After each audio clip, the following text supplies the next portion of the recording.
Il n'y a pas d'équivalence entre RT et CNN. Pour commencer, CNN est une chaîne commerciale, RT est une chaîne d'État entièrement financée par l'État russe. La fermeture de RT a été fondamentalement contre-productive. Le modèle de cette chaîne n'était pas le modèle d'un public hertzien. Il y avait très peu de téléspectateurs devant RT. Le modèle de cette chaîne, c'était la diffusion virale sur les réseaux sociaux de contenus conçus pour le web.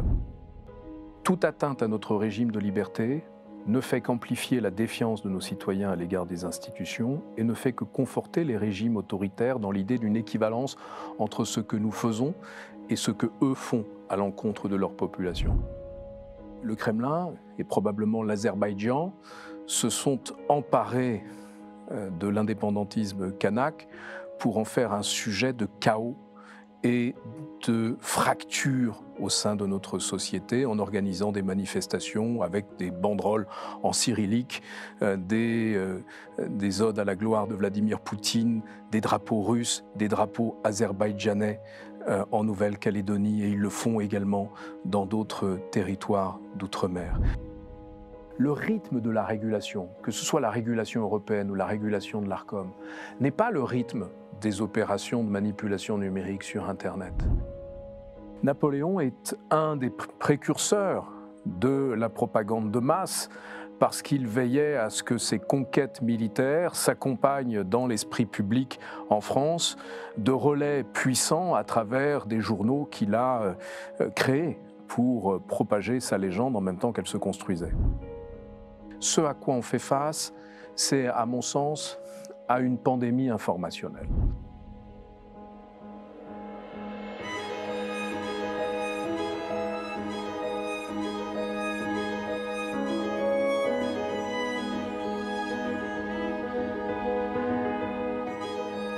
David Collomb, bonjour. Bonjour.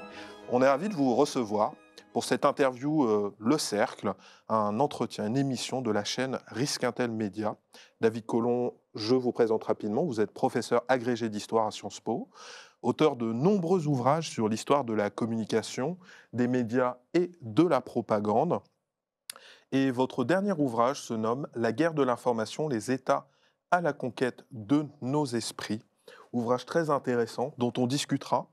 On abordera dans cet entretien les questions de propagande, mais avec un angle d'historien et en même temps d'analyste de l'actualité, puisque en ce qui concerne ce sujet, l'histoire et l'actualité finalement s'entremêlent. C'est difficile, je dirais, de démêler les deux.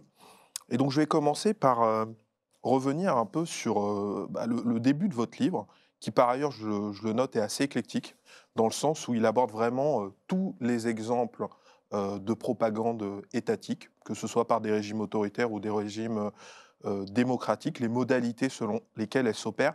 C'est vraiment passionnant. Et vous commencez en fait par, malgré l'actualité qui est occupée évidemment par les initiatives russes dans notre espace informationnel, mais par les initiatives de l'armée américaine qui a un peu lancé finalement les méthodes de propagande moderne dans un environnement avec des médias, je dirais, libres. Est-ce que vous pouvez nous raconter un peu ça? Moi, il y a une citation qui m'a marqué en page 27, quand vous parlez notamment de la guerre du Golfe. Vous expliquez que s'est mis en place une machinerie de la désinformation dont les journalistes sont davantage les victimes que les instigateurs, devant tenir l'antenne. Donc ça, c'est les chaînes d'infos en continu qui ont changé notre rapport à l'information.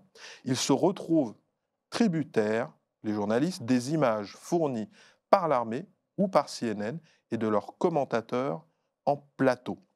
Est-ce que vous pouvez revenir un peu sur cet exemple historique et comment finalement ça a un peu lancé une mode quelque part?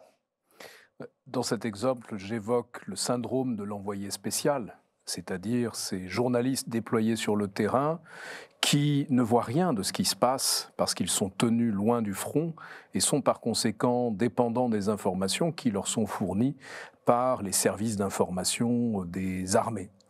Et ce syndrome illustre la volonté de contrôle de l'information qui était celle des armées impliquées dans la guerre de 1991. Mais plus largement, s'agissant des États-Unis, cela illustre la supériorité informationnelle des États-Unis qui est considérable en raison de leur avance technologique, en raison du déploiement d'outils numériques, en raison aussi de l'existence d'une chaîne d'information en continu diffusée par satellite, CNN. Et sur le champ de bataille, les États-Unis ont appliqué la doctrine de la domination de l'information, consistant à priver l'adversaire de toute capacité d'accès à l'information sur ce qui se passe autour de lui, tout en observant de son côté tout ce qui se passe sur le champ de bataille. Et cette doctrine de domination de l'information, les États-Unis se sont employés ensuite à l'étendre au monde entier dans un cadre civil. Ouais.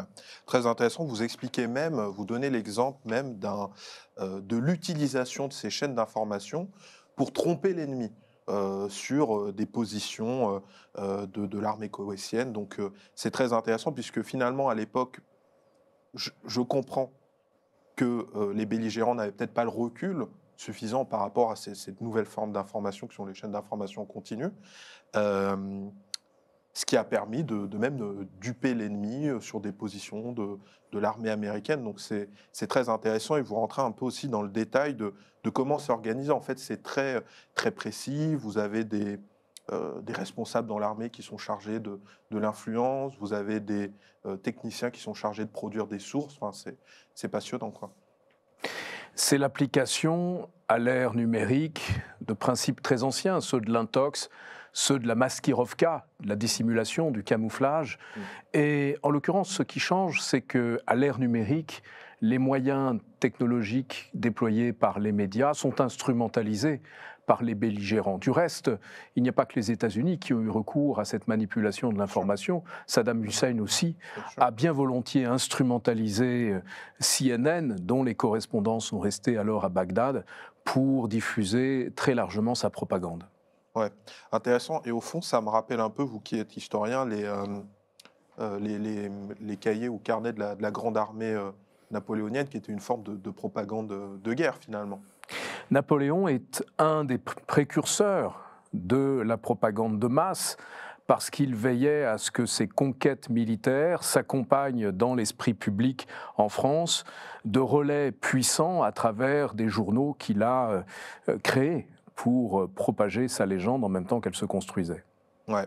Et d'ailleurs, c'est vrai que quand on regarde l'histoire de la presse, finalement, l'un des premiers organes de presse français était parrainé par Richelieu, dans une volonté d'influencer quelque part. Ce qui est intéressant, c'est que finalement, est-ce que c'est l'apanage des démocraties, cette volonté finalement d'influencer les médias, d'influencer les canaux informationnels? Non, tout régime politique cherche à influencer les esprits à travers les médias. La différence entre les régimes autoritaires et les régimes démocratiques, cela dit, c'est que dans un régime démocratique, sauf cas extrême, en temps de guerre, on ne peut pas censurer les contenus. On ne peut pas contrôler toute la chaîne de l'information en dehors d'un cadre étroit qui était celui jadis du monopole de l'État sur les moyens audiovisuels. De sorte que dans un régime autoritaire, la propagande est en quelque sorte le prolongement de la terreur, là où dans un régime démocratique, elle repose nécessairement sur l'art de la persuasion. Et j'écris dans un précédent ouvrage que la propagande est fille de la démocratie, précisément parce qu'en démocratie, on ne peut pas contraindre en principe, on doit persuader, d'où les efforts considérables qui ont été accomplis, en particulier depuis plus d'un siècle, pour concevoir des outils de persuasion de masse, qu'il s'agisse de la publicité, qu'il s'agisse des relations publiques, qu'il s'agisse des études de marché, qu'il s'agisse aujourd'hui des plateformes publicitaires de nos réseaux sociaux numériques, il s'agit toujours d'agir sur les conduites autrement que par la contrainte. Et alors, pour revenir sur ces notions, quelle est la différence que vous faites entre finalement persuasion et propagande? La persuasion est un élément de la propagande. Elle ne s'y résume pas. La propagande autoritaire ne cherche pas tant à persuader qu'à contraindre. en interdisant par exemple concrètement l'expression d'une opinion dissidente. La propagande désigne toute stratégie ou toute tactique de communication de masse qui vise à agir sur les conduites des individus, c'est-à-dire leur comportement ou leurs attitudes. Il y a un effet performatif. L'effet est performatif parce que la propagande est une science appliquée. Elle vise un objectif très concret, qui est d'encourager les gens à manifester, ou au contraire les dissuader de manifester. Et pour atteindre cet objectif concret, les propagandistes s'appuient sur l'état des technologies et sur les principes scientifiques qui leur permettent d'atteindre le plus efficacement leurs objectifs. Très intéressant. On va en revenir maintenant. J'aimerais faire, après ce petit détour historique, un petit retour sur l'actualité. Je suis tombé sur un sondage récent là, de début mars, Ipsos Soprasteria, sur les Français face aux élections européennes, les fake news, etc. Il y a des éléments qui m'ont intéressé. J'ai noté notamment que 74% des personnes interrogées estiment être capables de faire le tri entre les vraies et les fausses informations sur les réseaux sociaux. En revanche, 68% des personnes estiment que ce n'est pas le cas du reste de la population française. C'est un peu, on est toujours le con de l'autre, quelque part. Mais ce qui est plus drôle ou triste, je ne sais pas, c'est qu'a priori, 66% des personnes interrogées adhèrent à au moins l'une des fake news qui leur ont été présentées dans le cadre de cette enquête, quoi. Donc, c'est assez intéressant et en même temps, je me dis, et on le voit dans l'enquête d'ailleurs, que les Français ont peur de manœuvres de désinformation, mais sont-ils capables finalement de les déceler? Sont-ils capables de voir qu'on essaie de les désinformer ou de les influencer? Qu'est-ce que vous en pensez de ça? Est-ce qu'ils sont capables, les Français, de... J'ai trouvé aussi cette étude Soprasteria extrêmement intéressante, notamment une question qui portait sur les vaccins contre la Covid-19 et à laquelle un Français sur 4 répondait en exprimant sa conviction que les vaccins avaient causé la mort de millions de personnes. Ouais, c'est-à-dire qu'on a une part considérable de nos concitoyens qui sont décorrélés des faits scientifiques tels qu'ils sont aujourd'hui connus. Et cela s'explique, à mon sens, par deux facteurs principaux et complémentaires. Le premier, c'est la défiance qui s'exprime dans notre société, en France en particulier, à l'égard des institutions publiques, à l'égard des médias, défiance qui est notamment exprimée dans certaines questions de ce sondage. Et nous sommes un des pays de l'OCDE où la défiance envers la parole publique, les médias, les institutions, le système électoral est la plus forte. Le deuxième élément, corrélé au premier, c'est le fait que depuis des décennies, et pour tout dire depuis plus d'un siècle, il y a un pays au moins qui s'emploie à interférer avec notre débat public. Je veux parler de la Russie.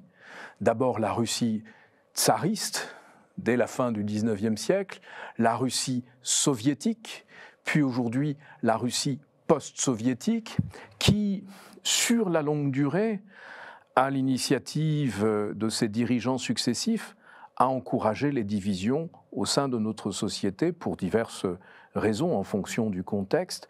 Et aujourd'hui, les outils socio-numériques que nous utilisons toutes et tous conduisent à une accélération de ce processus de décomposition de la société française, de fabrique de la défiance, de fabrique du chaos, de fabrique du doute.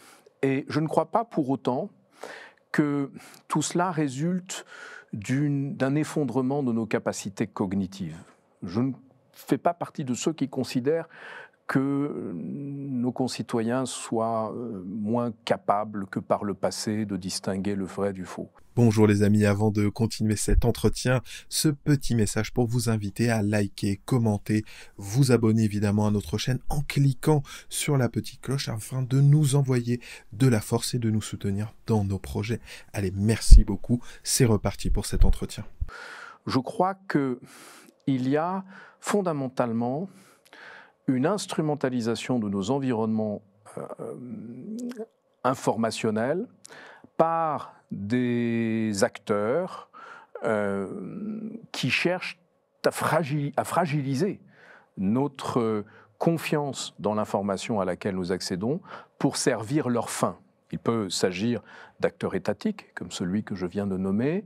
Il peut s'agir aussi d'acteurs industriels qui s'emploient à fabriquer le doute sur la dangerosité de leurs produits, s'agissant des industries polluantes ou de l'industrie du tabac. Et vous savez, une partie de la défiance à l'égard des vaccins vient de campagnes de désinformation lancées par des pays qui avaient leurs propres vaccins et se sont employés à discréditer les vaccins occidentaux avec un succès assez considérable. Cela étant dit, et je termine une réponse un peu longue, ce à quoi on fait face, c'est à mon sens à une pandémie informationnelle.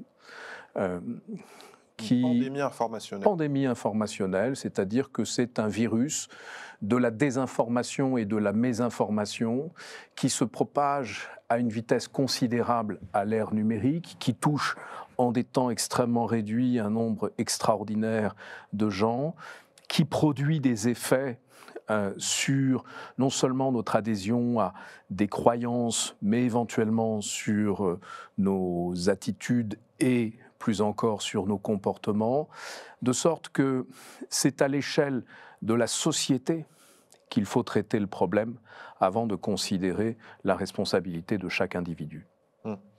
Donc il y a une forme de responsabilité collective à lutter contre cette pandémie informationnelle que vous décrivez finalement. Moi, pour parler de la Russie, puisque vous avez évoqué le sujet, il y a un passage de votre livre sur lequel j'aimerais vous faire réagir. Vous parlez d'un certain Igor Panarin, qui n'est pas connu, je pense, du grand public, mais a priori qui est le principal théoricien russe de la guerre de l'information.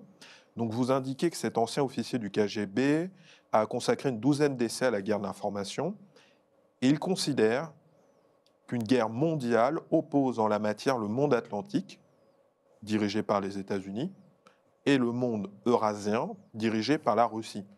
C'est une division d'ailleurs qu'on retrouve dans la doctrine de politique étrangère de Vladimir, enfin de la Fédération Russie. Cette opposition Occident, Sud global ou monde eurasien, on va dire. Et donc vous indiquez qu'il est convaincu non seulement qu'une guerre hybride américaine a causé l'effondrement de l'URSS, mais que les révolutions de couleur, fameuses révolutions de couleur sur lesquelles on pourra revenir rapidement, sont les signes d'une nouvelle offensive informationnelle américaine contre la Russie. En conséquence, il plaide, et a toujours plaidé en l'occurrence, en faveur d'une réponse symétrique et encourage le Kremlin à recourir à la guerre en réseau pour provoquer l'effondrement des USA, enfin des États-Unis, et le déclin de l'Occident. C'est très intéressant, mais alors, moi, ce que je comprends de cette citation, et dites-moi si je me trompe quelque part, c'est que, au fond, est-ce que la guerre informationnelle qui nous est menée par les Russes en fonction des intérêts, de leurs intérêts du moment, comme ils ont pu par ailleurs soutenir, quand c'était l'Union soviétique, des intellectuels français communistes, ça aussi c'était une forme de guerre informationnelle quelque part. Mais est-ce que finalement ce n'est pas une forme de guerre défensive ? Elle est perçue par le Kremlin comme une guerre défensive, mais non seulement défensive, comme une guerre existentielle.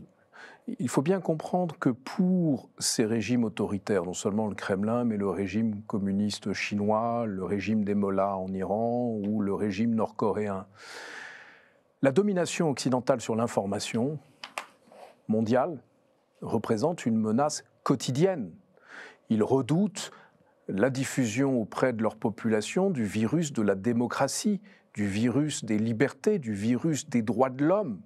Et de ce point de vue-là, force est de constater que, bien évidemment, à la fin de la guerre froide, les États-Unis ont entendu faire de leur domination, de leur hégémonie informationnelle globale, un levier pour la propagation des idées démocratiques, des idées d'égalité, des idées de liberté. La conviction était profondément ancrée dans les esprits des dirigeants américains, civils comme militaires, d'une nécessaire disparition des ultimes régimes autocratiques de la planète. Et vous savez, même les paranoïaques ont des ennemis. Et force est de constater que les États-Unis se sont employés à plus d'une fois à renverser des régimes. Ce sont les fameuses révolutions de couleur. Avant même les révolutions de couleur, vous savez, la guerre de 1991 contre l'Irak a été un choc pour son voisin iranien, elle a été un choc pour le régime chinois. L'intervention militaire américaine contre l'Irak en 2003, en dehors du cadre onusien, a été perçue comme une nouvelle forme de guerre et d'instrumentalisation du droit international à des fins stratégiques. C'est l'interprétation qu'en a fait par exemple le régime chinois en adoptant la doctrine des trois guerres, dont la guerre du droit. Et ensuite, force est de constater que les outils numériques américains ont été subordonnés aux intérêts stratégiques des États-Unis, que des liens très étroits existent depuis très longtemps entre les géants de la Silicon Valley et les services de renseignement américains, à commencer par la NSA. Il est clair, s'agissant de cette dernière, que les capacités qui ont été les siennes à partir des années 1990 lui ont permis non seulement de se lancer dans une collecte massive de données, mais également d'entreprendre une cyberguerre qui a été confiée notamment à son unité d'élite des accès sur mesure, Tailored Access Operations, en même temps que les États-Unis se sont employés à recourir à la cyberguerre pour des opérations avec des effets cinétiques contre l'Iran. Je fais référence à l'opération Jeux Olympiques et le virus que l'on a appelé, enfin le malware que l'on a appelé Stuxnet. Bien évidemment, les États-Unis ont soutenu sur la longue durée les oppositions au sein des régimes autocratiques. Il est clair aujourd'hui que les États-Unis ont encouragé un certain nombre de dissidents à s'emparer des outils numériques à leur disposition pour contester l'autocratie à laquelle ils étaient confrontés. Et cela a produit en retour, au sein des régimes autoritaires, le sentiment d'une possible perte de contrôle de leur population. Vous savez, on a de ces régimes autoritaires l'image d'un monolithe sûr de son pouvoir à travers le contrôle policier, le contrôle par la terreur, la restriction des libertés. Mais ce que nous apprennent de récentes fuites de documents, notamment les Kremlin Leaks, c'est qu'en réalité, certains de ces régimes sont des tigres de papier, précisément parce qu'ils ne disposent pas réellement d'un soutien plein et entier de leur population et qu'ils se sentent à la merci d'opérations de déstabilisation, notamment sur les réseaux sociaux. Et en résumé, ça les a conduits sur la longue période d'abord à se protéger des ingérences informationnelles étrangères dans toutes les couches du cyberespace, des couches basses jusqu'aux couches les plus hautes, à se protéger des ingérences informationnelles étrangères dans le domaine médiatique, dans la discussion publique à travers des lois liberticides, mais ça les a conduits ensuite à se doter à leur tour des armes de la guerre de l'information. Des équipes de cyberguerriers, bien évidemment, des armées de trolls. Les fameuses usines à trolls que vous décrivez. Des usines à trolls, des médias internationaux dans toutes les langues. Et bien évidemment, cela a conduit à une accentuation de la riposte à mesure que la perception du danger augmentait. Mais alors, moi, la question, j'ai deux questions peut-être un peu provocantes à vous poser. C'est que d'abord, j'ai l'impression qu'il y a d'abord, je dirais, il y a une initiative américaine, une innovation américaine qui s'appuie sur leur superpuissance. Mais cette stratégie d'influence américaine, est-ce qu'elle était ou est au service des démocraties, de la démocratie, des idéaux démocratiques, ou au service tout simplement des intérêts américains, un peu comme n'importe quel État défendrait ses intérêts dans toutes les sphères, j'ai envie de vous dire. Ce que vont vous dire les gens, et ce que diront à mon avis beaucoup de personnes en commentaire, c'est oui, mais on critique certains régimes autoritaires et pas d'autres. Pourquoi ? Pas d'autres, c'est-à-dire pas les régimes démocratiques. Non, pas d'autres régimes autoritaires. Il y a certains régimes autoritaires qui sont plus pointés du doigt que d'autres. Par exemple, on va beaucoup critiquer la Russie, peut-être un peu moins l'Arabie Saoudite. Est-ce qu'il y a, selon vous, un deux poids, deux mesures dans cette défense de la démocratie ? En fait, Le point de vue que j'adopte dans le livre consiste à analyser la guerre de l'information qui a été menée par ses principaux acteurs. D'abord les États-Unis, on vient d'en parler, et c'est absolument indéniable. Les États-Unis sont, comme la France, une puissance messianique qui entend servir les intérêts de l'humanité et qui, en servant les intérêts de l'humanité, sert en même temps ses intérêts bien compris. Oui, voilà, c'est ça que j'essaie de questionner. Quels sont les objectifs? Vous savez, il s'agit bien évidemment de la question des intérêts fondamentaux d'une nation qui est posée. Et les démocraties ont des intérêts fondamentaux à défendre. Mais lorsqu'ils sont associés à des idéaux de liberté, de démocratie, d'état de droit, ils sont a priori moins contestables que quand ils reposent sur la terreur, l'exécution de ses opposants, pour citer la situation dans certains régimes autocratique. Maintenant, en ce qui concerne le point de vue que j'ai adopté, il porte sur la riposte qui a été menée à partir des années 2000 contre les régimes démocratiques par des régimes qui se sentaient particulièrement menacés et qui, pour se défendre, ont entrepris non seulement de dresser un mur informationnel entre les démocraties et leur propre population, mais ont entrepris... C'est-à-dire d'empêcher les discours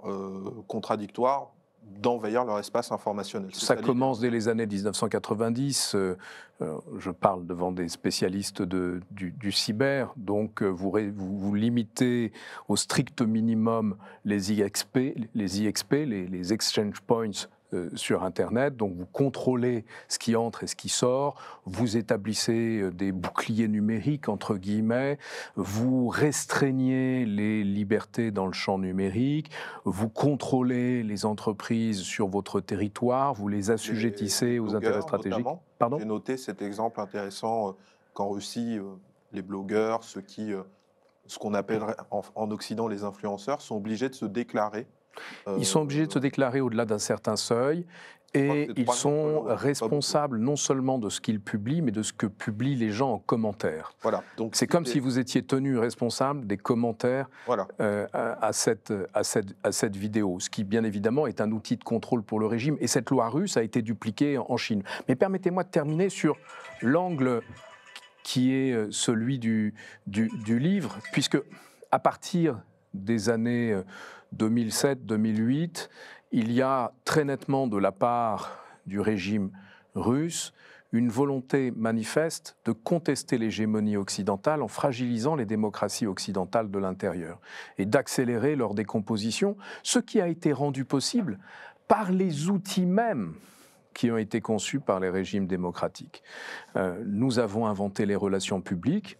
Le Kremlin s'est servi des relations publiques, comme l'Arabie saoudite, comme les Émirats, comme le Qatar, comme la Turquie. Les États-Unis ont inventé Facebook, et Facebook a été utilisé, instrumentalisé à des fins de fragilisation de la vie politique aux États-Unis, au Royaume-Uni et ailleurs. C'est-à-dire qu'il s'agit pour ces régimes de prolonger leur puissance, ou plutôt de bénéficier d'un effet de levier à travers les outils créés et développés au sein même des démocraties, d'instrumentaliser notre régime de liberté économique, politique, au service de leurs intérêts. C'est justement ce que vous indiquez finalement, ce mimétisme dans la réponse de certains régimes autoritaires. Moi, j'aimerais aborder la question de la fameuse chaîne RT, puis aussi de Sputnik, donc chaîne RT qui a été fermée, on le rappelle. Mais vous rappelez dans votre livre de manière assez détaillée, on va essayer de ne pas être dans la caricature qui a beaucoup, quand même, qui sévit beaucoup sur les réseaux sociaux, Internet. Mais finalement, RT s'inspire un peu du modèle de CNN.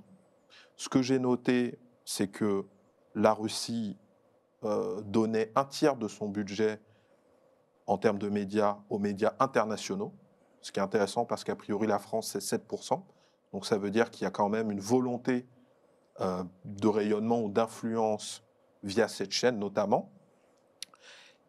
Et moi la question que j'aimerais vous poser en tant qu'expert et historien finalement, c'est c'est celle de la limite entre nos fractures à nous, qui existent, qui peuvent exister de manière endogène, et finalement les manœuvres d'influence. Puisque ce que vous expliquez notamment, c'est que la chaîne RT, mais pas que, a fait énormément, je dirais, le focus sur, par exemple, les manifestations des Gilets jaunes, ou sur les... bon, ça c'est un exemple, sur l'insécurité, et finalement a appuyé sur des fractures existantes. Donc, moi, la question que je vous pose, c'est au fond, est-ce que nos sociétés occidentales ont vraiment besoin de la propagande russe pour être déstabilisées, ou est-ce que finalement, je dirais comme toute société, il y a des lignes de fracture pour plein de raisons différentes, et est-ce qu'on ne surestimerait pas un peu l'impact des influences étrangères? Est-ce qu'on ne surestimerait pas cet impact par rapport à des fractures qui existent dans la société française, que les Russes ou pas en parlent ou non, j'ai envie de vous dire? Il faut, de mon point de vue, aborder séparément le contenu et le mode de propagation du contenu. Un contenu peut être parfaitement authentique. Il y avait des discriminations raciales aux États-Unis, il y en a encore. Et pendant la guerre froide, le KGB s'est employé pendant des décennies à exacerber les tensions aux États-Unis à propos de cette ségrégation et à exacerber surtout la perception par les Américains de ces fractures. Aujourd'hui, les outils numériques à disposition du Kremlin et d'autres permettent de démultiplier les modes d'amplification. Et vous savez, ce qui est problématique aujourd'hui avec les ingérences étrangères, c'est davantage le fait que des États étrangers viennent souffler sur les braises, quand bien même ces braises existent, dans le but de conduire à une fragmentation de la société. Il y a quelques jours, en Nouvelle-Calédonie, ont eu lieu des manifestations d'indépendantistes kanaks. Il y a toujours eu un indépendantisme kanak, il est parfaitement légitime, c'est un sujet politique de longue date en France, que le devenir de la Nouvelle-Calédonie, qui est une question traitée par des référendums, c'est-à-dire par un mode d'action parfaitement démocratique.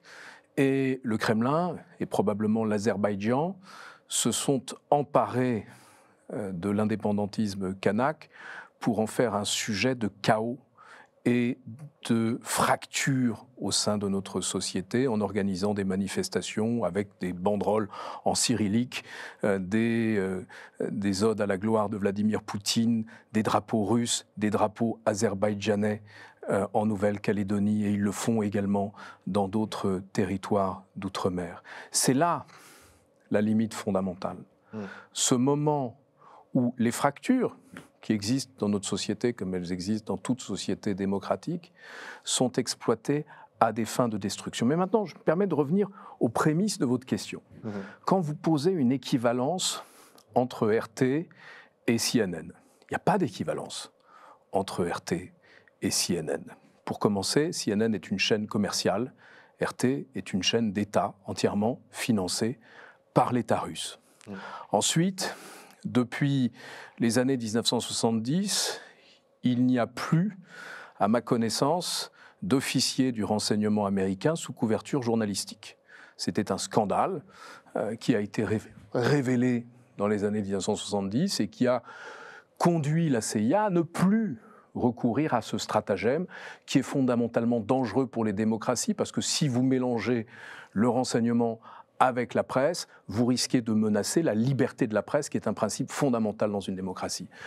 En revanche, allez visiter les locaux de RT à Moscou et demandez qui est vraiment journaliste, comme l'a fait en son temps Elsa Vidal, vous serez surpris. Elle me l'a raconté plusieurs fois. Elle a demandé un jour, dans des précédentes fonctions, à avoir des interlocuteurs sérieux au sein de RT. Elle arrive dans un grand open space avec des dizaines de personnes, et un rédacteur en chef bienveillant à son égard lui a dit « Écoute, Là, au fond, ce sont les 4 journalistes. Tu peux leur parler. Les autres, je ne sais pas d'où ils viennent. Et ce rédac-chef ne savait pas d'où ils viennent parce qu'ils avaient été nommés par les services de renseignement. Ensuite, la ligne éditoriale de RT est fixée par le Kremlin. La ligne éditoriale de CNN n'est pas fixée par la Maison-Blanche. Oui, la Maison-Blanche peut influencer le mode de production de CNN, le mode de production de l'information, contrôler l'accès aux sources, essayer de pousser ces narratifs. Je le raconte dans plusieurs de mes livres. Mais cela ne permet pas de poser une équivalence entre un média d'État d'un régime autocratique qui est profondément infiltré par des officiers des services de renseignement russes et un média indépendant servant des intérêts économiques comme CNN. Cette équivalence, c'est une équivalence que les régimes autoritaires cherchent à établir dans nos esprits, pour au fond nous dire ce que nous faisons et ce que vous faites, c'est la même chose. Ce n'est pas la même chose. Quand Emmanuel Macron, en septembre 2022, si ma mémoire est bonne, demandait aux journalistes de France Médias Monde, c'est-à-dire les journalistes du service public international français, de servir le narratif de la France face à la propagande d'États autocratiques étrangers, la réponse de ces journalistes a été un communiqué pour lui rappeler leur indépendance à l'égard du pouvoir exécutif. Si vous lisez en revanche ce que Margarita Simonian déclare quant à son lien avec le Kremlin, elle assume pleinement le fait d'être non pas une journaliste, mais un agent au service de la guerre de l'information menée par son pays. Ouais. Donc pas de lien d'équivalence. Alors qu'est-ce que vous répondez à 2 équivalences justement qu'on entend beaucoup et que même Vladimir Poutine a faites? Ces 2 équivalences, c'est la fermeture de RT dans l'Union européenne sur un acte de censure. Non, c'était dans le cadre de sanctions économiques. C'est le premier volet de sanctions pris par l'Union européenne. C'était pas un acte de censure. Relisez les textes. Ah oui, non, mais moi, je vous faire... Vladimir Poutine dit que c'est une censure. Oui, voilà, je veux vous faire réagir par rapport à ça. Qu'est-ce que vous répondez par rapport à ça? Et qu'est-ce que vous répondez En revanche, je répondrai aussi que toute fermeture de médias, et moi, à l'époque, j'avais publiquement soutenu, au nom de l'état d'urgence informationnelle, cette mesure extrême, qui est une mesure d'exception. Aujourd'hui, je constate que cette mesure a été contre-productive, puisqu'elle a encouragé la défiance davantage qu'elle n'a favorisé la confiance. Ensuite, c'est une mesure qui... Vous considérez que la fermeture de RT était, mine de rien, en termes de contenu, ce contenu n'est plus produit finalement. Vous êtes sérieux là? Je vous pose la question. Alors, pour commencer, RT France a poursuivi ses activités en ligne pendant un certain temps, jusqu'à ce qu'il n'ait plus rien sur leur compte bancaire et qu'ils doivent effectivement renoncer à leur activité en France. Mais depuis, des contenus français sont produits depuis Moscou. Et ces produits sont toujours accessibles sur Internet en recourant à un VPN. Ensuite, et c'est à mes yeux la raison fondamentale pour laquelle la fermeture de RT a été fondamentalement contre-productive. Le modèle de cette chaîne n'était pas le modèle d'un public hertzien.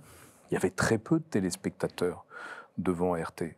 Le modèle de cette chaîne, c'était la diffusion virale sur les réseaux sociaux de contenus conçus pour le web.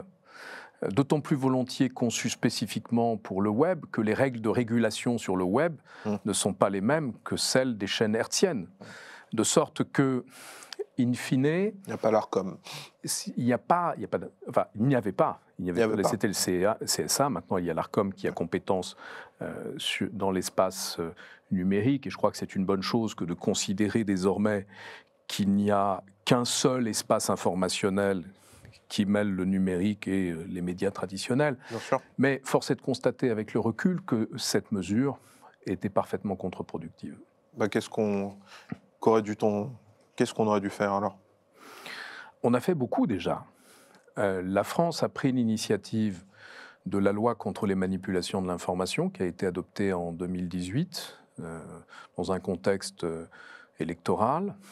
La France a également pris l'initiative du partenariat Information et Démocratie en 2019, qui a été signé par une cinquantaine de pays, qui a débouché sur la création du Forum Information et Démocratie, qui publie régulièrement des travaux de grande qualité, notamment son dernier rapport sur la régulation de l'intelligence artificielle. Ça a débouché également sur l'Observatoire Information et Démocratie, qui se veut l'équivalent dans l'espace informationnel de ce qu'est le GIEC en matière de réchauffement climatique.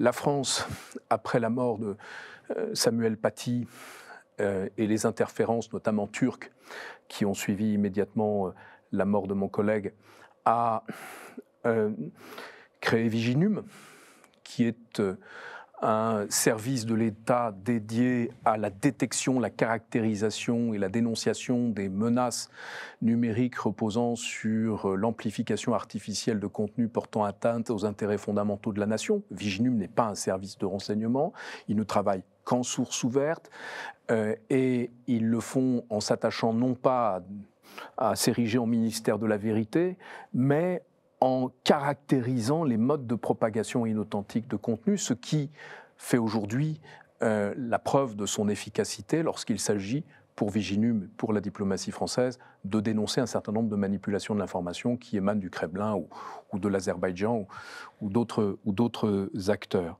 Ce que nous aurions pu faire, cela dit, à l'époque, sans doute, c'est appréhender la menace non exclusivement dans le champ électoral et politique. Je crois qu'on s'est focalisé sur la question des ingérences en période électorale, notamment dans la loi de 2018, là où les interférences étrangères ne se réduisent pas à la période électorale, mais reposent sur un travail de fond qui vise à fragiliser la confiance dans les institutions publiques, à fragiliser la capacité des citoyens à distinguer le vrai du faux.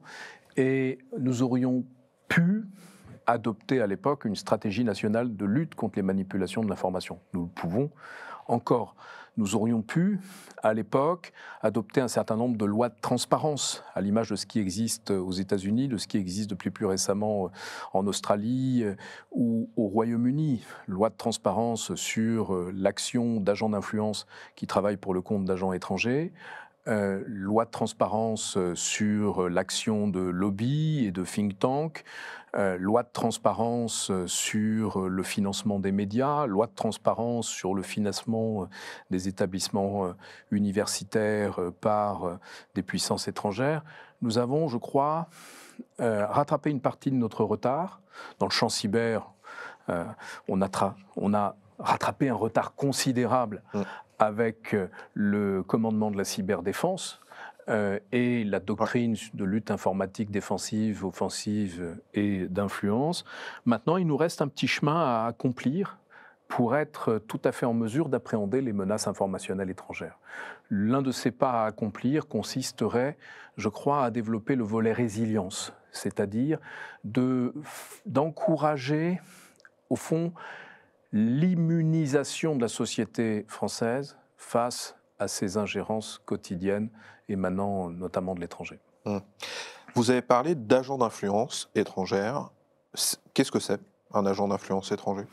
C'est quiconque exerce son influence, qui peut être une influence scientifique, politique, académique, journalistique ou numérique, pour le compte d'une entité étrangère. Qu'il le fasse de sa propre initiative pour des raisons idéologiques, on a le droit dans un régime démocratique de chanter les louanges de Vladimir Poutine. C'est le principe même de la liberté d'opinion et d'expression, et on doit respecter cela. On peut également considérer la situation de gens qui exercent cette influence en fonction de leurs propres intérêts, parce qu'ils reçoivent de l'argent directement ou indirectement de l'étranger pour porter un discours qui est favorable à ce pays étranger. C'est justement là la distinction, la question que je me pose.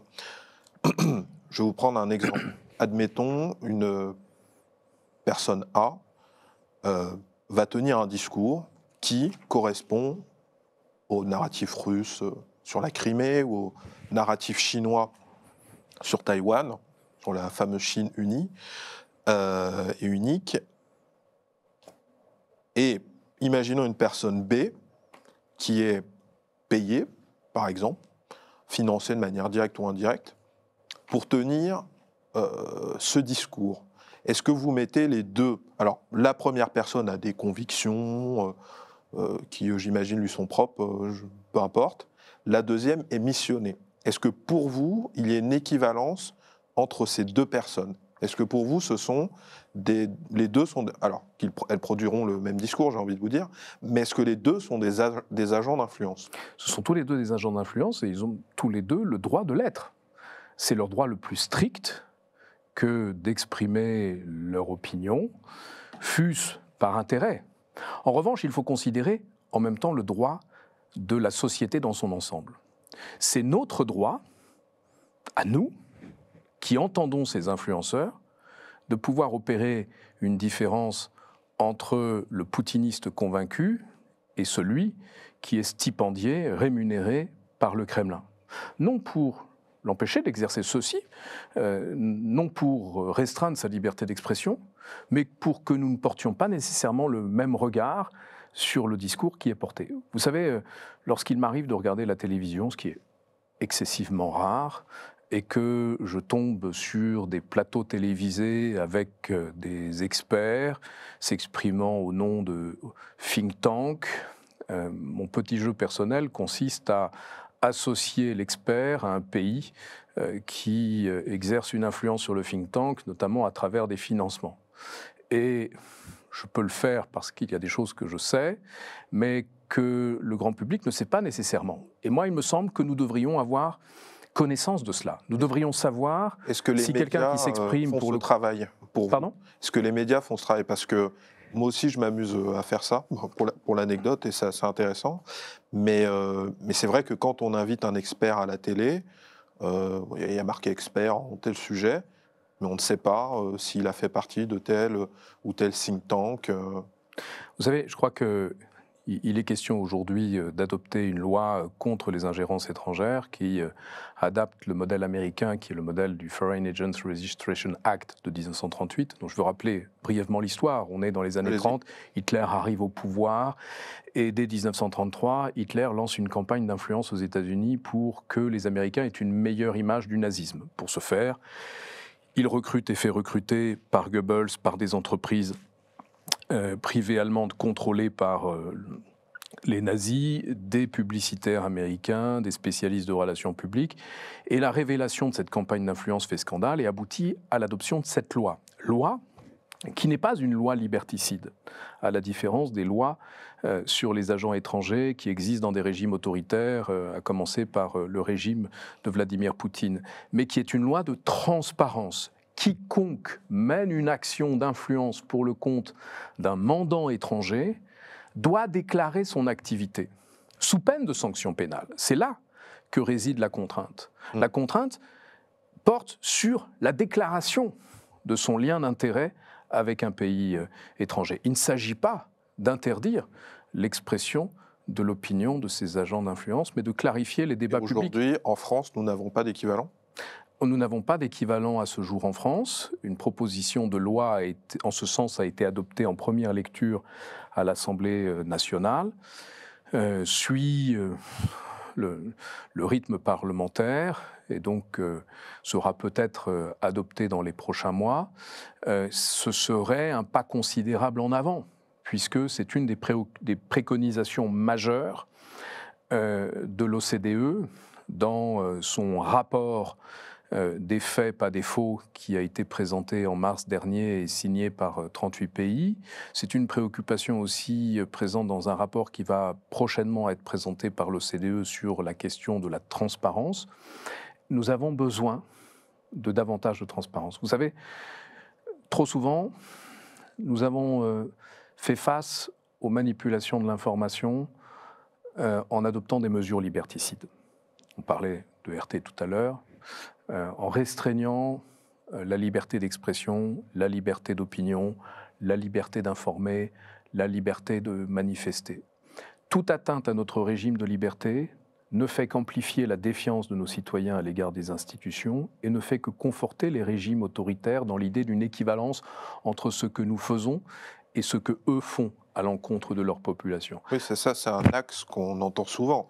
Par exemple, dans l'interview que j'ai regardée là, de Vladimir Poutine par le journaliste Tucker Carlson, il joue à ce jeu pendant toute l'interview en faisant notamment le parallèle entre Julian Assange et Navalny. C'est le whataboutisme. What about?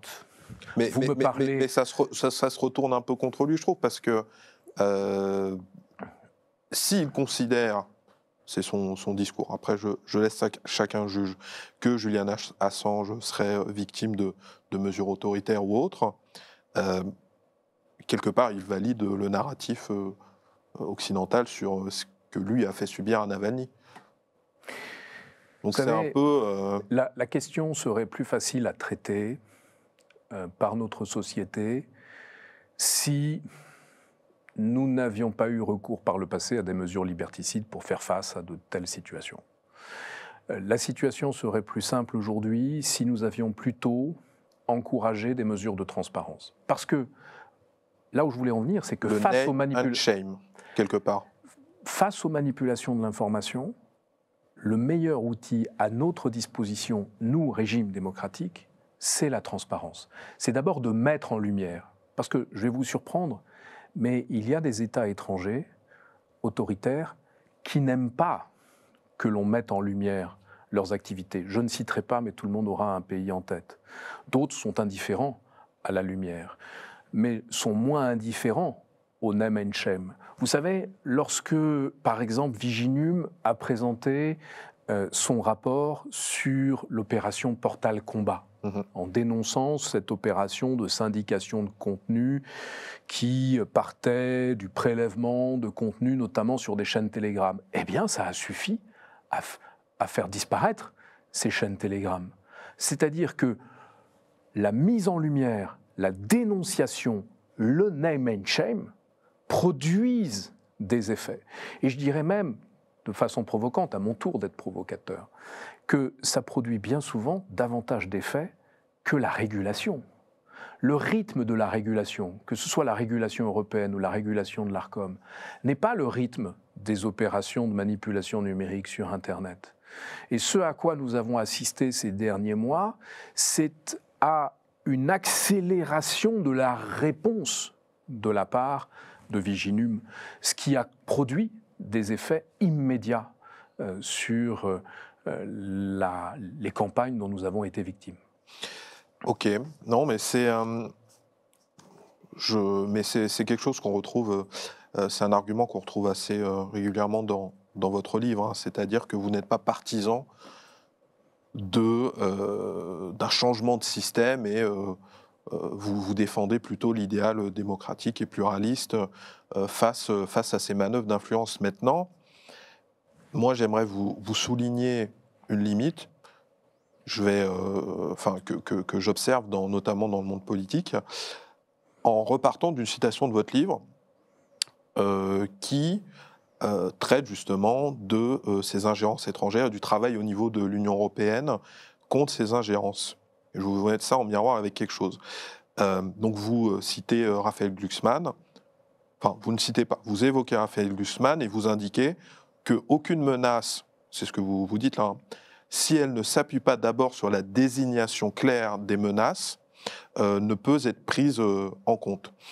Donc il faut désigner la menace et vous indiquez que le Parlement européen a pris les devants en créant en 2020 la commission spéciale sur l'ingérence étrangère dans l'ensemble des processus démocratiques de l'UE. Et là, vous citez Raphaël Glucksmann, donc selon lui, cette commission a montré que les dirigeants européens ont pendant des années autorisé des tyrannies étrangères, la Russie et la Chine en tête, à faire leur course au sein de nos élites, à investir dans nos secteurs stratégiques pour nous rendre dépendants, à persécuter ou assassiner leurs opposants sur notre sol, à s'ingérer dans nos élections, à financer des mouvements politiques hostiles à l'Union européenne. Bon, ça, c'est ce que déclare Raphaël Glucksmann. Moi, je trouve cet exemple intéressant, mais récemment, je suis tombé sur une vidéo d'une chaîne YouTube qui s'appelle Le Média, qui est très proche de la France Insoumise, sur le dénommé Raphaël Glucksmann, qui indique non, il n'est pas un camarade. Et ce que j'ai trouvé intéressant dans cette critique de Raphaël Glucksmann, c'est, au-delà des arguments de gauche habituels, on l'accuse tout simplement d'être un agent au service de l'influence américaine. Et en fait, comment, quelque part, peut-on lutter contre les ingérences étrangères si déjà, je dirais, au sein du débat politique, on a des forces politiques qui, pour des raisons électoralistes, parce qu'en réalité, ça n'engage que moi évidemment, mais je pense que la liste de Raphaël Glucksmann menace un peu celle de la France Insoumise, vu qu'elle est devant dans les sondages aux européennes. Mais quand on a des forces politiques ancrées dans notre paysage politique domestique, interne, qui vont accuser un tel ou un tel d'être un agent. Mais de l'autre côté, en miroir, on va aussi avoir de l'accusation selon laquelle la France Insoumise ou d'autres partis politiques d'extrême droite sont des agents étrangers. Je veux dire, quand on est un citoyen français, lambda, normal, qu'on n'a pas le temps d'aller faire des recherches sur qui est membre de tel think tank, comment est-ce qu'on fait pour s'informer dans un tel climat de polarisation où non seulement il y a des désaccords politiques, ça c'est normal, mais en plus de cela, où chacun jette le doute et le discrédit sur tu es un agent de l'étranger, non c'est toi qui es un agent de l'étranger. Donc comment est-ce qu'on se positionne dans ce débat public? Comment est-ce que le citoyen normal s'informe en fait? Alors pour commencer, la lutte contre les manipulations de l'information ne doit pas être une question politique. Et elle ne doit pas le devenir. Il peut y avoir la tentation d'en faire un levier politique pour désigner l'adversaire politique comme un agent de l'étranger. Deuxième élément, la transparence serait un excellent outil en la matière. Lorsque vous allez voir votre médecin, l'obligation de transparence qui est la sienne vous permet de savoir à quelle fréquence il déjeune avec Big Pharma, s'il a reçu des cadeaux et pour quel montant. Nous devrions disposer de la même transparence pour tous les intervenants dans le débat public et dans l'espace public. Une déclaration d'intérêt, et en particulier pour ce qui a trait à des liens avec des États étrangers.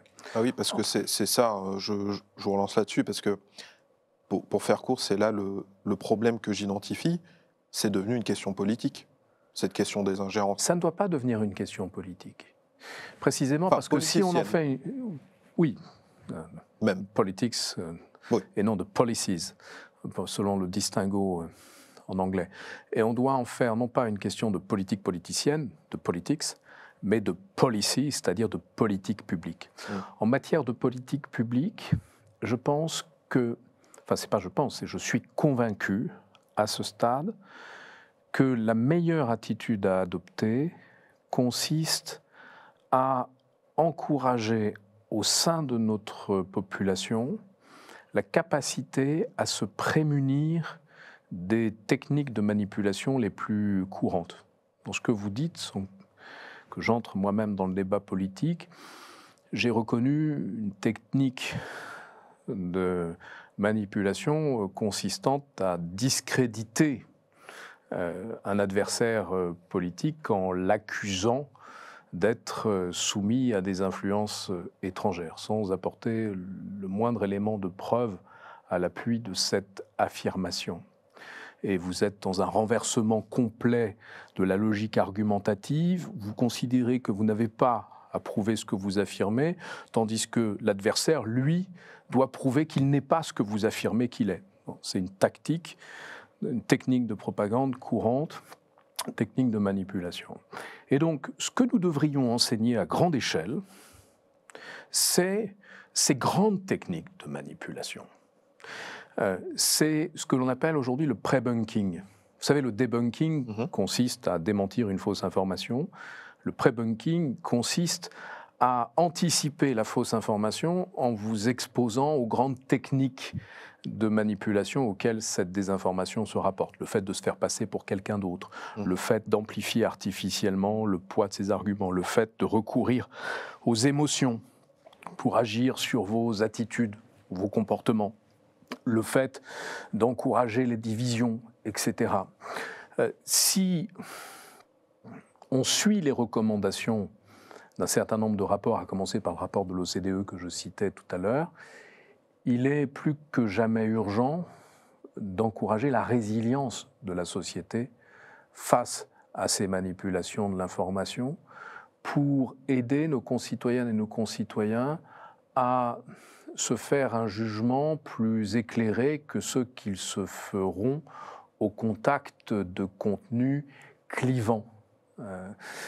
Et la difficulté que nous rencontrons aujourd'hui, qui est une difficulté structurelle, tient au fait que le mode d'accès à l'information pour la plupart d'entre nous est un mode d'accès numérique où jouent les filtres algorithmiques des plateformes. Je n'ai pas besoin de vous dire que le filtre algorithmique de TikTok conçu en Chine continentale n'est pas des plus bienveillants à l'égard de nos principes démocratiques, et ensuite nous conduit à un enfermement, volontaire ou non, dans des chambres d'écho. Ouais, des chambres d'écho, ouais. Et cela renforce un processus de polarisation. Moi, un des éléments qui m'inquiète le plus, c'est l'essor du conspirationnisme dans notre société. Et le meilleur moyen de lutter contre le conspirationnisme n'est pas d'investir dans des moyens de fact-checking qui se sont montrés largement inefficaces jusqu'à présent pour enrayer la propagation de théories du complot. Mais il est au contraire dans le déploiement de formation à grande échelle, peut-être sous la forme de jeux sérieux, comme on le fait ailleurs, en Angleterre, aux États-Unis, à l'OMS, avec le recours de spécialistes de psychologie sociale comme le néerlandais Sander van der Linden à Cambridge, peut-être à travers des campagnes d'information sur les grands types de manipulation de l'information auxquels on pourrait être exposé dans les semaines ou les mois à venir. Il est possible, pas certain, mais possible, voire probable, que nous soyons confrontés à des deepfakes juste avant les élections ou pendant la période de réserve des élections. Donc il faut préparer l'opinion publique à cette possibilité. Il nous faut peut-être envisager aussi de créer des dispositifs qui n'existent pas, sans trahir de secret au sein des États généraux, au sein du groupe, sur la lutte contre les manipulations de l'information. On a reçu récemment une contribution du syndicat national des journalistes qui se disait favorable à une formation des journalistes à l'égard des manipulations de l'information dont ils peuvent être eux-mêmes les victimes. Je me réjouis de cela parce que c'est précisément ce pourquoi je plaide. Je plaide pour que nous soyons très largement formés à cela. Vous savez, il y a un dernier point qui est le point, qui est le point cyber. Quand on se penche sur les risques cyber, sur les organisations aujourd'hui, très souvent on a une tendance à la focalisation sur les risques liés à des implants posés sur les systèmes. On se préoccupe trop peu, à mon humble opinion, du risque systémique qui est l'accès désormais extrêmement aisé à nos esprits et à nos failles cognitives. Il est devenu plus facile de hacker des cerveaux que de hacker des serveurs, et donc l'effort qui doit être le nôtre doit être un effort de cybersécurité cognitive, d'immunologie cognitive. Il s'agit de renforcer, à l'échelle individuelle comme collective, notre capacité de résilience face à des opérations de déstabilisation de l'information. Non, mais c'est parfait. On arrive sur la fin de cet entretien, et puisque vous parlez de cyber et de technologie, je vais vous lancer sur une ouverture. On n'aura pas le temps de détailler, mais je pense que c'est quand même assez essentiel. Quand on parcourt votre livre, et puis à l'aune des discussions qu'on vient d'avoir, ce qu'on comprend quand même, c'est que derrière ces guerres de l'information, il y a des objectifs guerriers ou politiques, je dirais, traditionnels. Et finalement, les guerres informationnelles permettent d'atteindre ces objectifs politiques en, quelque part, vainquant l'adversaire sans avoir à livrer combat. En tout cas, c'est l'un des objectifs de la doctrine chinoise. Et c'est là d'ailleurs où je voulais en venir. Aujourd'hui, l'actualité est saturée par le conflit russo-ukrainien, c'est bien naturel. En revanche, il y a une guerre dont on parle moins, on en parle quand même dans les médias, c'est la guerre économique entre, heureusement quelque part qu'il y a l'arme nucléaire, sinon elle serait peut-être guerrière, mais entre la Chine et les États-Unis, et notamment la tech war, donc toutes les mesures de rétorsion économique en termes technologiques que les États-Unis imposent à la Chine pour éviter qu'elle les supplante en termes de domination économique et technologique.